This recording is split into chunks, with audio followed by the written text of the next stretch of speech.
UP के 80 लोकसभा के सीटों में समाजवादी पार्टी ने 4 मुसलमानों को टिकट दिया है और अपने परिवार से 8 लोगों को उन्होंने इलेक्शन लड़ने का मौका दिया है।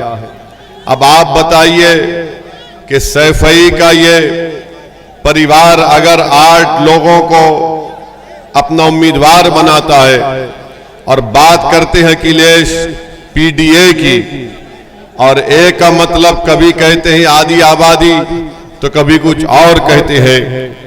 आपने 2014 में समाजवादी पार्टी को बहुत वोट दिया, तब भी वो बीजेपी को रोक नहीं सके। आपने 2017 में समाजवादी पार्टी को वोट दिया, तब भी वो बीजेपी को नहीं रोक सके। 19 का पार्लियामेंट का चुनाव आया, आप उनको नहीं रोक पाए। 22 के विधानसभा के चुनाव में आपने हमको वोट नहीं देकर उनको वोट दिया, समाजवादी को, ये समझ कर कि वो बीजेपी को रोक पाएंगे, वो नहीं रोक पाए। आज फिर आपके दरमियान में आ रहे और कह रहे कि हमको वोट दे दो, हम बीजेपी को रोक पाएंगे। मैं आपसे जिम्मेदारी के साथ कह रहा हूं कि अखिलेश यादव की बस की बात नहीं है बीजेपी को रोकना। अगर कोई बीजेपी को रोक सकता है तो ये जो पीडीएम बना है, जिसमें पिछड़ा, दलित और मुसलमान है, ये बीजेपी को और संघ परिवार को रोक सकते हैं उत्तर प्रदेश में और पूरे देश में। तो मैं आपसे अपील कर रहा हूं कि आप अपने वोट का नुकसान मत करिए। हम आपसे वादा भी कर रहे हैं कि इंशाअल्लाह ताला ये हमारा जो पीडीएम बना है, हम अपनी बहन के साथ सिर्फ इस पार्लियामेंट के चुनाव की हद तक नहीं रहेगा, बल्कि उत्तर प्रदेश में इसको और लेकर आगे जाएंगे। तो आपको ये बताना हम जरूरी समझते हैं कि समाजवादी तो नाम लेती है सामाजिक न्याय का, मगर जब सामाजिक न्याय की बात अखिलेश यादव करते हैं तो कभी उनकी जबान से लफ्ज मुसलमान नहीं निकलता। मैं शुक्रगुजार हूं हमारी बहन पल्लवी पटेल का कि उन्होंने कहा कि मैं लफ्ज मुसलमान इस्तेमाल करूंगी, और उन्होंने कहा कि पीडीएम में एम का मतलब मुसलमान होगा। और आज आप देखते हैं कि जिस बेबाकी के साथ वो इस काज को लेकर आगे बढ़ रही हैं, हम भी उनके साथ खड़े हैं। और हमारी भी कोशिश ये है कि उत्तर प्रदेश में सही मानों में पिछड़ों को उनका हिस्सा मिले, दलितों को उनका हिस्सा मिले, मुसलमानों को उनका जायज मुकाम मिले। आज उत्तर प्रदेश हो या हमारा वतन अजीज भारत हो, लफ्ज मुसलमान जब आ जाता है सब लोग पीछे हट जाते हैं। आज आप देखते हैं कि कोई लफ्ज मुसलमान का नाम लेने के लिए तैयार नहीं है। बताइए, अगर भारत की जमहूरियत को मजबूत करना है तो यहां पर पिछड़े समाज को, हर एक को उनका हक मिलना चाहिए।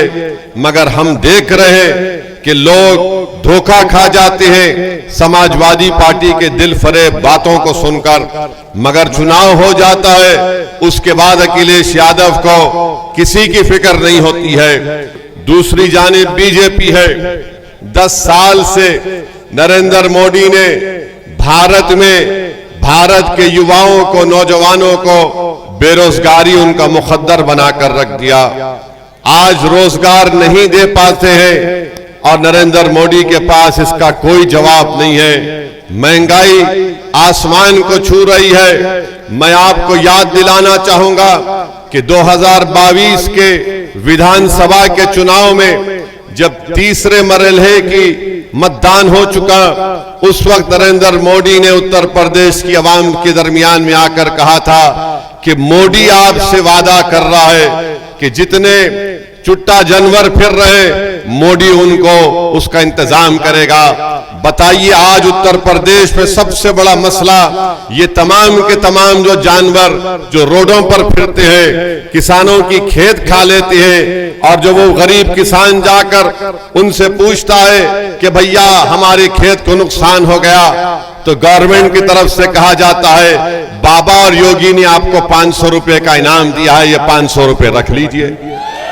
आप बताइए रात में खेत में जानवर घुस जाते हैं, जिसका वादा नरेंद्र मोदी ने किया। नरेंद्र मोदी ने विधानसभा के चुनाव में कहा था कि मोदी आपको वादा कर रहा है। आज भारत के प्रधानमंत्री तो आराम से दिल्ली में अपने महल में आराम कर रहे हैं, मगर उत्तर प्रदेश का गरीब और किसान परेशान है इन चुट्टा जानवरों से।